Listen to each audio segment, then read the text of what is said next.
Kaushal Patel, luxury realtor in America's finest city. Your dream home in paradise is waiting. Buying your piece of paradise with Kaushal. Presented on IQ Podcast at Attorney King Studios. Sponsored by Oscar Gastelum, president of Mortgage Hub Incorporated. MortgageHub.loans. Now, Kaushal Patel. Hope you are having a fantastic day, fantastic week. I'm Kaushal Patel with Windermere Homes Estates. Welcome to my podcast, Buying Your Piece of Paradise with Kaushal. You know, one of the hot topics in real estate right now has to be the future of 1031 exchanges. Part of President Biden's economic plan, it basically would eliminate that tax break for investors. As many of you know, 1031 exchanges allow investors to defer capital gains. So critics say that this tax loophole, which has been around for about 100 years, it's strayed away from its original purpose. From the president's side of things, the White House has come out with a proposal that would basically, in tax revenue, make up $20 billion over the next 10 years. So that is why they want to eliminate 1031 exchanges. Adam Nishikawa, the vice president of Exchange Resources, he has accommodated hundreds of 1031 exchanges, helped investors over the years really diversify their portfolio and make a lot of money for them, which is great. But Adam joins us right now to educate us, to fill us in. And thank you so much, Adam. Good to see you. Thank you for having me. So this isn't the first time a president has, and just feel free to get close to the mic. This isn't the first time a president has tried to do away with 1031 exchanges, correct? Correct. It's definitely something that gets brought up almost every election cycle, and it's obviously seen as a place to generate income for those who want to tax the taxpayers to pay more, and so they see that as a source of revenue without realizing the broader spectrum of the impact. So a lot of people, you know, the critics say it's that they see that figure of 20 billion over 10 years, but really in the long run, if 1031 exchanges were eliminated, it would really hurt the economy. And explain to us how. Exactly. So 1031 exchanges, they basically help investors keep deferring those taxes so they can reinvest back into the economy. And so what happens is when you get rid of the 1031 exchange, there's a potential lock-in effect where people will not be transacting that real estate nearly as often. So when you think about all the people that are employed in America based off that transaction alone, that's far more than $20 billion. And so you see that there's a broader economic impact to just that short-term tax revenue that they could generate. How come the White House doesn't see that? How come President Biden doesn't see that part of it, that this would be a huge economic blow? I think it's just a matter of education and helping those in the legislature understand the impact, because if they themselves have never done a 1031 exchange, perhaps they just don't really see the impact themselves. And walk us through, for those who aren't familiar with what a 1031 exchange is, can you walk us through the process? Of course. So a 1031 exchange essentially is a way for investors to defer the payment of capital gains tax as long as they are exchanging like-kind investment property for like-kind investment property of equal or greater value. So really, it's those investors are deferring all of those taxes into new investments, which are employing more people and essentially helping them continue to grow their wealth over time.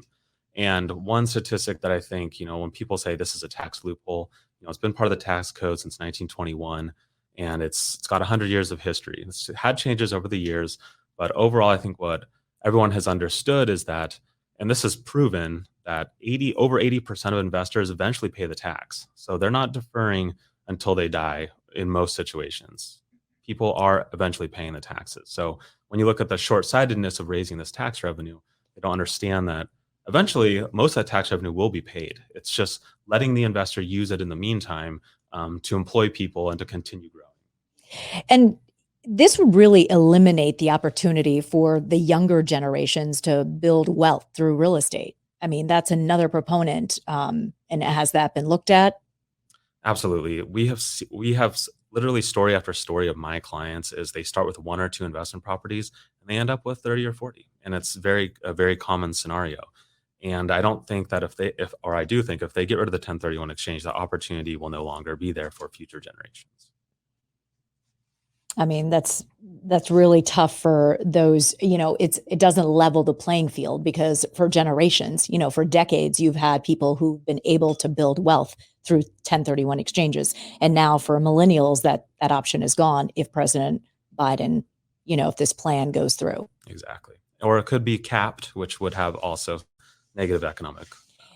And like, let's talk about long run, and share some figures with us. I mean, in the long run, if 1031 exchanges are eliminated, what does that mean for our economy, and how job losses, and how much of a blow that would be for our economy, and other things that maybe really haven't been thought about in this process of that short gain, which is a 20 billion over 10 years. Right. So when you look at our overall GDP, the 1031 exchange can generate almost $40 billion to our GDP every year. And so you see a lot of money moving forward and paying people and employing people in America. So you have title officers, escrow officers, lenders, real estate agents. You have us, 1031 exchange accommodators. You have everyone that's involved in a 1031 or any real estate investment sale. That's inspectors. That's everything that's involved in the overall process. All those people basically benefit from the 1031 exchange. And so when you think about just the sort of a rainfall effect of stopping that from being part of our economy, it's going to be very impactful. And why did 1031s initially start? And interestingly enough, 100 years ago, like this year, correct? Correct. Yes. This is actually the 100th year. And the 1031 exchange started as a way to help farmers and a way to help those in America that could not afford to pay the taxes to keep their businesses going and growing, for them to continue that investment. And so without the 1031 exchange, there would have been very negative consequences to America today. Right. So over the years, it's proven itself. And 100 years is a pretty good history. So is there a way that that it could still, survive and not be eliminated? Is there a compromise that could be made, or it just doesn't make sense if 1031s are compromised in any way? Because like you mentioned, that one of the bargaining chips may be that maybe do part, instead of doing away with them completely, put a cap on them. Would Right. that be beneficial at all? I mean, I guess something is better than nothing, but I think that especially the commercial real estate market, if they put the proposed cap of $500,000 on a 1031 exchange, that would pretty much eliminate most commercial 1031 exchanges, as well as anything larger than, a certain number of units. So that would be pretty impactful as well. And so we're not really sure what's going to happen. It's all speculation, but it's definitely on the table. And when are we expected to get some sort of answer as to what's going to happen, if they're going to be eliminated, if there's going to be a cap on there? Any idea from the legislature or lobbyist? Anything you're hearing? We're just trying to play it by ear. We're not really sure what's going to happen. And as the package is negotiated, we're not sure if it's going to end up staying in there, being taken out or altered in some way. So we don't want to speculate too much on what exactly is going to happen, but we just want to educate all of our clients and let them know that it's possible they may not have the option in the future. And another thing that President Biden is considering, the administration is considering, is making this retroactive. And how would that work? I'm not exactly sure. I've been wondering that myself as far as how retroactive would work. I don't know if that means as soon as the law is passed, that any 1031 exchange, basically up until then, would be the only ones allowed, and then anything at that date. Because a lot of times when laws are passed, they're not effective until January 1st of the following year. So this would mean that it could end up being effective immediately. So it just depends. And what are lobbyists doing, pro 1031? Obviously the lobbyists in Washington, what are they doing to get kind of the message out and to educate people who may not really understand the long-term effects of eliminating 1031 exchanges? It's just contacting your leaders in your area and just letting them know that this is an important part of our economy, and to help them understand that it's not just a small part of America that uses this. There's a lot of small businesses and a lot of mom and pop investors that need this to be an option for them, because this may be their only retirement money, their only retirement income, and they really need this to stay around to help them through retirement and through just the last part of their years. Are there any stories? I'm sure you've heard countless stories of, investors who've called you panicking. Definitely a lot of concern. I would say our numbers are the highest they've been since the financial crisis. So I will say that that is driven by both market conditions, rates, as well as just people worried that the 1031 exchange may not be around. And we have a lot of investors that they only own one or two properties, and they have all their cash is parked in there. And their only way for them to reinvest that to create some cash flow for retirement is through the 1031 exchange. They may not have 401ks and other retirement incomes that a lot of other people do have, and so they need this process to happen for them. So let's say, and let's hope this is not the case, if you're listening, Biden administration, because I do believe, I'm definitely a proponent of 1031 exchanges. If they were eliminated, what could we see in the real estate market in the next few months before, let's say if it went into effect January 1st, what would we experience? I think it depends if there are other concessions or other things that they bring in to factor in, but you'll see a lot of panic at first and people trying to get it done ASAP. I know we are already, we're fully staffed and working very hard to do the level of 1031s we're doing now, but I could see it getting definitely higher at that point. So I'm not really sure exactly what would happen, but it would definitely be a change. Would there be a lot more properties on the market because they would have to sell them off? So could we see a lot more inventory? You might see some more inventory. People that, if you're not happy with the property you're currently holding, the 1031 exchange is a way for you to basically go into a property that you are comfortable holding for the long term. We have a lot of investors that maybe they have crazy tenants or it's in an area they don't like. And if the 1031 exchange is to be eliminated, they may go, hey, I'm going to sell this property now. I'm not going to wait because I don't want to be stuck with this property in this area for the next however many years. So they're going to take advantage of it immediately. And again, if someone, is listening to this podcast and listening to Facebook Live, thank you so much. We appreciate it. It's great to be educated on different topics. What can they do to make sure that their voices are heard? And how can people get the word out? A lot of people aren't going to write a letter. They're not going to make the call. So is there a website they can go to? Is there something else they can do? Yes, we will definitely be tagging the website that you can reach out to. You can just click on the take action button and you can reach out to basically all the authority that can help me with this decision. And that's, I think, the best we can do. And then we're already lobbying, trying to make as much of an impact as we can, just as an association of accommodators and people that see this daily.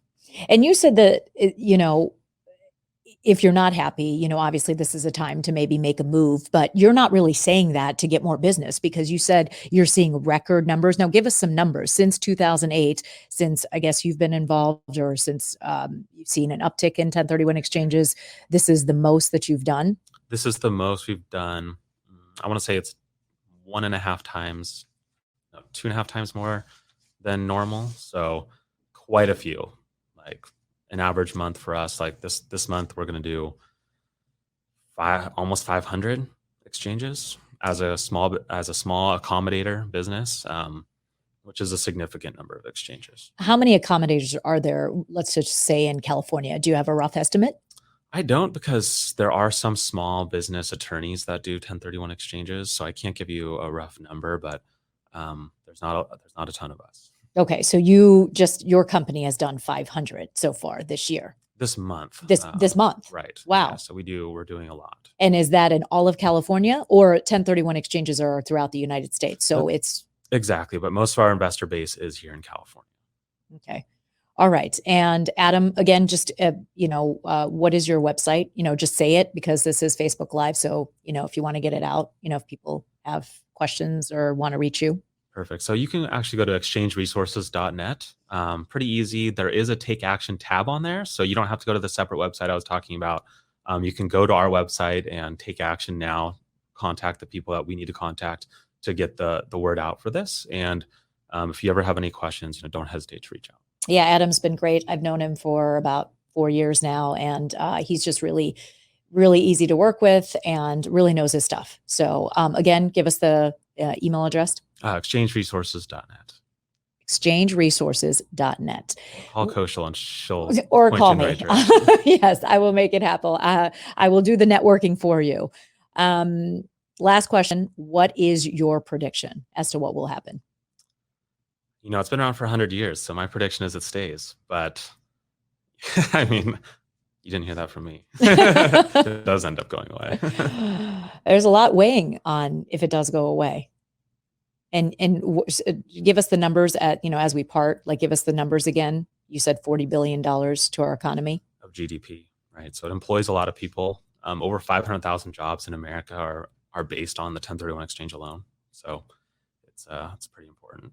Well, thank you so much, Adam Nishikawa, Vice President of Exchange Resources, for the education and the insight. And thank you so much for spending some time and getting educated on this topic, which is a hot topic. So, of course, we'll probably do a follow-up, hopefully in January, Good news, with some great news, letting everybody know that they're here to stay for another 100 years. Let's hope.